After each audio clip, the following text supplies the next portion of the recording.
Hey everybody, it's your girl Ask Dion, and I'm here to talk about single motherhood. I actually became a life coach because I wanted to dedicate myself to single mothers, but somehow it's just like I end up life coaching people when it comes to relationships and personal development. But I stopped for a while because, no lie, y'all, like I had gotten to like a very narcissistic relationship that kind of just destroyed my confidence, and I took like a year off. But now I'm back, doing videos and stuff because this is really what I became a life coach for. Why I wanted to start a YouTube channel, because I just want to talk about how like everybody hates single mothers. To me, I feel like there's like a underlying hatred for single mothers. I feel like even though it's not as bad as it used to be, there is still certain like stereotypes that goes into single motherhood, meaning saying like, oh, we're the reason why we're not with the baby daddy, it's our fault, or we should have chose better, or how they say that we raised the worst kids. But to me, I feel like the system was designed for us not to really be alone and do this. And I know everybody trying to say, because I saw some other video talking about something, oh yeah, like there's no excuse anymore if you're a single mother, and you're not doing well, it's your fault. First of all, let's just be honest. Every single mother is not created equally. Some of you hoes that be talking about, oh, I'm a single mother and I went to school and I had 3 jobs and all that. Okay, well, ma'am, who were watching your kids? A lot of y'all had grandparents. The grandparents were involved. You know what I'm saying? Or y'all had daycare or crystal stairs or those type of programs that aid you. And some of y'all got actually active baby fathers that pick up their kids, okay? So you're not going to sit here and just because you did it, what was your circumstances? Because not all of y'all were out here out the paint. And another thing too, the reason why, because like I told, my daughter's 4 now, so she was born during COVID-19, because she was born in 2021. But another thing too, I just think that there's a lot of factors to go with this into why you might be struggling. So to me, like right now, like I said, if you are a single mother because, your kids are a product of a marriage, you divorce your dude, or you actively have friends, family members that's like helping with your kids. Not to say that this video is not for you, but I'm really giving this to the single mother who don't have no help whatsoever. And the reason why is because there is a lot of women, single mothers, that's killing their kids. Unaliving. I'm sorry, because I know we can't say that. But there's a lot of single mothers that's unaliving their children. They are giving, CPS is taking them, and people are just like looking down on them. And I ain't even gonna lie, because I only have 1 kid. So before I had my daughter, I used to be like, dang, like she wasn't on her P's and Q's and stuff like that. But now that I'm in here, I can understand. Like, I'm not at that point or nothing like that, obviously, but I can understand how a person gets to that point. So without further ado, thank you for staying here. We're going to get into this. We're going to get into the meat and bones of the video. Number 1, the reason why you're struggling is because we don't have the village that our moms, grandparents, and great-grandparents had. You know what I'm saying? So back in the day, or just even 20 to 30 years ago, families were bigger. Great grandma or grandma had about 12, 10, 8 children. So there was like a lot of aunties and uncles that was around that can help you with your kid. And there's been studies to show that we as millennials, Gen Z, and Gen Alpha, we just don't have the numbers like that. And then like the cost of living is really high. So you do really, unless you like really have a really, really good job, you're going to struggle. And so I did like a study. I wish I would have had the numbers down to give to y'all, but I probably will in another video, because I'm going to keep making these series, because my objective is to give you hope, single mother. I want you to overcome this situation. I want to tell you that I see you. Okay? I see you. So number 1, they were saying like women make less than men anyway.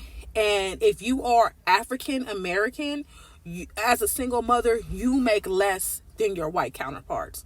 So number one, you're struggling just based off of income. Okay, that's number one. Unless you're like in that poverty line where you can apply for all the county programs like Section 8, low income housing, and get those food stamps. Like if you make too much to the point that you don't qualify for those things, you're going to be struggling. And so what happens when you can't make that much money? Okay, you won't be able to live on your own. You're not going to be able to afford, you're going to be basically surviving. You're just going to have enough for the kids' clothes, food, or whatever. And you're not going to really have that much to really live in nicer areas. You're going to have to be in the hood. You know what I'm saying? So that's another factor why you're struggling. You just don't have the income. Okay. So that's number one. No, that's not number one. That's like number two. Number one, like I said, we don't have the village. Yeah, we definitely don't have the village that we used to have. Like I said, so who's going to watch the kids?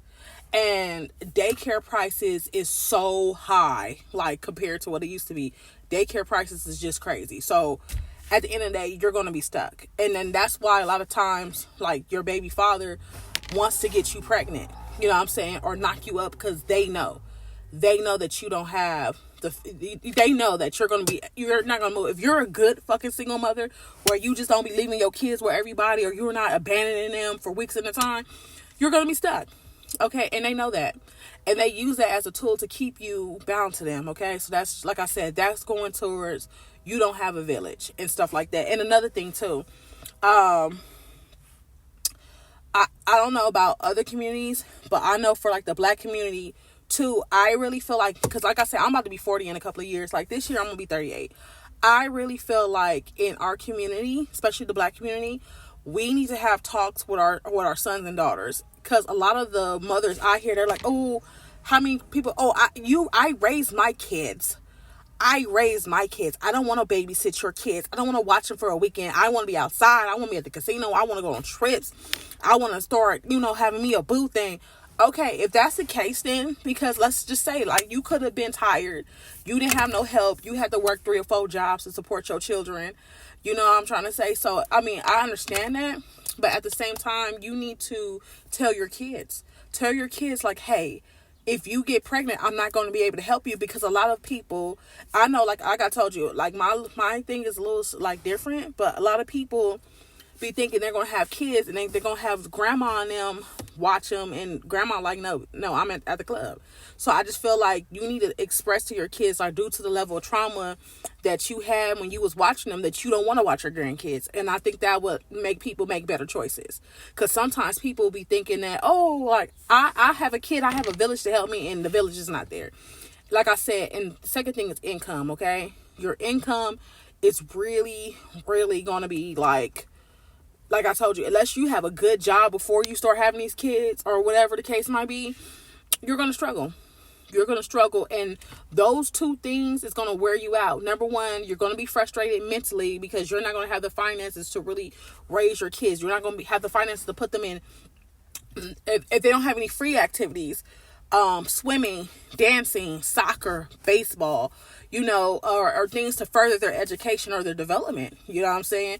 You're not going to have any money for those things, or just certain like projects that you're going to have to pay out of pocket for, or, kids grow fast. So you just spent $100 on some shoes in January. April, you got to buy some more shoes because they just grew out of it. You know what I'm saying? So that's going to put stress on you. Second, without family support of the man or your family, it's going to weigh on you mentally. You're going to be so tired. I haven't had I ain't even going to front you, like, I don't remember the last time where I had consecutively had 8 hours of sleep. You know what I'm saying? And so that alone is enough to drive you mad. And then then we find out about, your body. So let's go to the third thing, your health. A lot of times, because we're constantly on go, we're not taking care of ourselves. When do you have time to work 8 hours or 16 hours, cook, clean, wash the kids, bathe them, especially if you have the kids that's under like 5 or 7 or 8, where do you have time? So a lot of us are not eating right, junk food, we're not exercising, and our bodies like tank.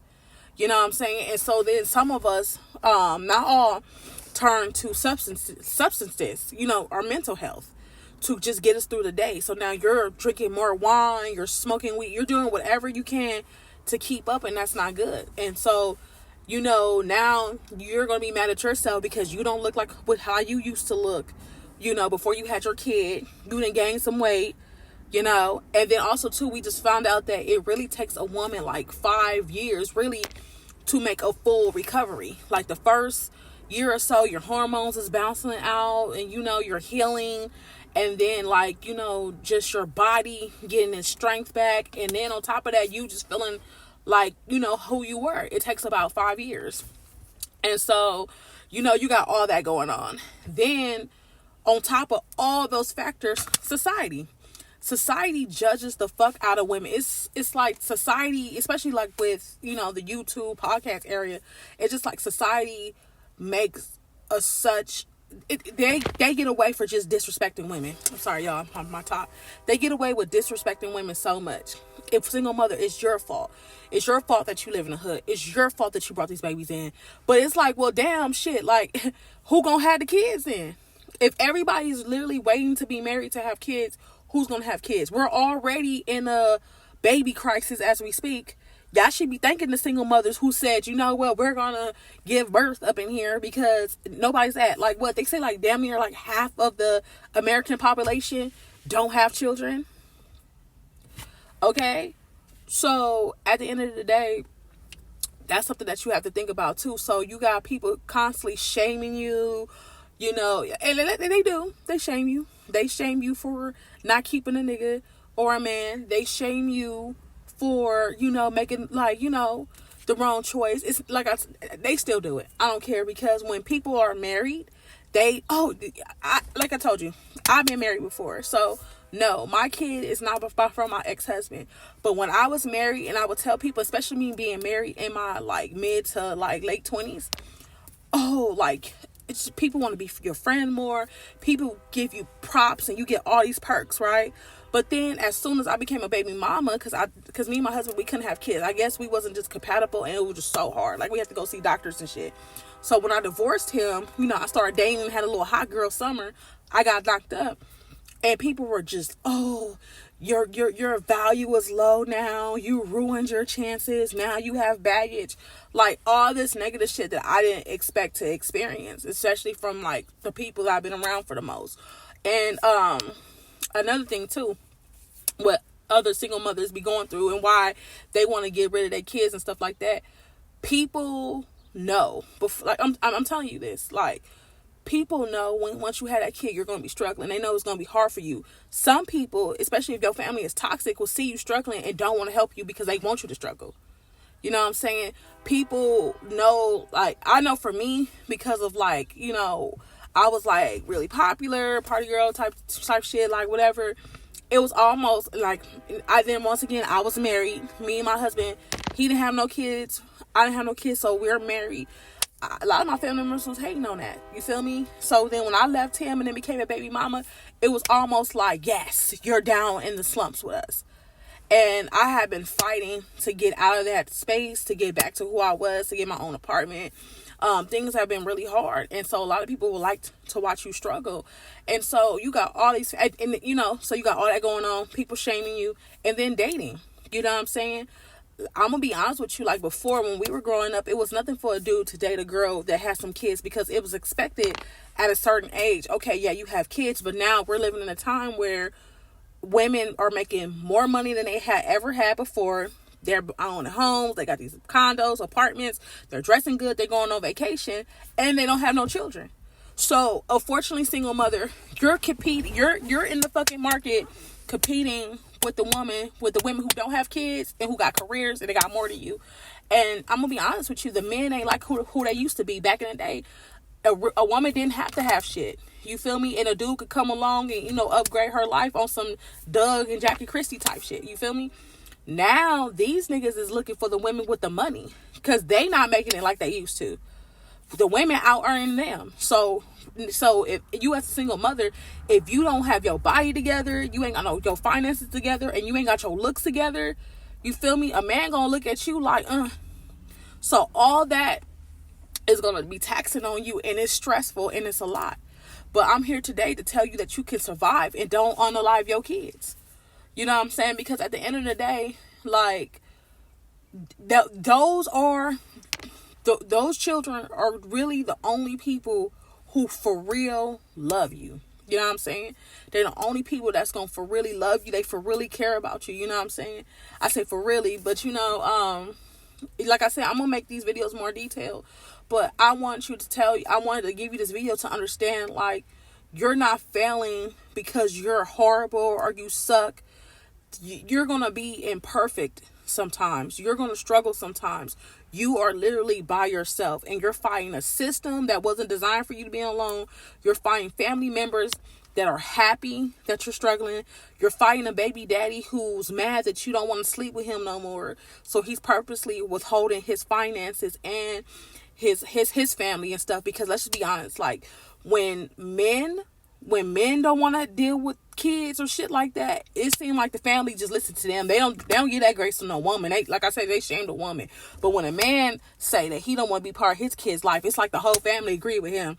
So you're dealing with all of that, you know what I'm saying? And so you're gonna have to keep your head on, like, and we're gonna talk about, like, things that you can do as a single mother to make it easier on yourself. Because I'm gonna be honest with you, like, once the kids get like 12 or 13 or 14, you're kind of out of that zone. They independent. Shit, if they hungry, they can Uber eat something, you know, or Uber somewhere, or, you know, they're just old enough. Especially if they're boys too. Like, I mean, like I said, with the girls, I ain't gonna front you, like, depending on where you at, that's always a worry, because, you know, people be out here kidnapping girls. But you gonna have to really, this 1 to 10 years, when they're in elementary, you're gonna really have to hold it together. And I'm sorry to tell you this, single mother, unless you really get you a good dude, you are on your own. Okay? Ain't nobody coming to save you, because everybody wants to see you fail. They are happy that you are in your house that's probably dirty as fuck, because, you know, your kids done fucked it up after you done cleaned it for the 4-5 time in your pajamas, you know, chilling with your hair messed up, you know. They love to see your ass like this. The men want to see, yeah, that's why I didn't deal with her. Look at her, baby mama single, all that shit. Yeah, they talking shit. Yeah, they are. They talking shit. And they purposely not fucking helping you. Your mama's mad because the grandmama, your mama don't want to watch them motherfucking kids. Not my mama. She don't. And I'm on this disclaimer. The only reason why I haven't failed, it was because I have my mom. But she can't do much because she old, but she do what she can. And if I didn't have her, like, I swear to God, I don't even think I would have made it. You know what I'm saying? I'm just out of the, like, real shit, y'all, like, in a year or two, because I'm, like, going back to school and all this shit, I'm out of that zone, and I'm here to make it. But I'm here to tell you, like, dude, and I know it sucks, but unless you are sexy, you got a body on you, these niggas ain't coming to save you. Or unless you got your own shit. Like I said, if you got your own shit, then a nigga will probably come up in there, you feel me? But who wants that? We want people that's gonna come in bringing something. So, like I told you, like, I want you to know that cry. Go in that closet and cry. Look at your place and cry. You know, because you were abandoned. You were abandoned. You were tricked. You was misused. You know, the system is against you. But I'm here living proof to tell you that you can do it, okay? So you're not crazy. And you can pull through. Okay, bye.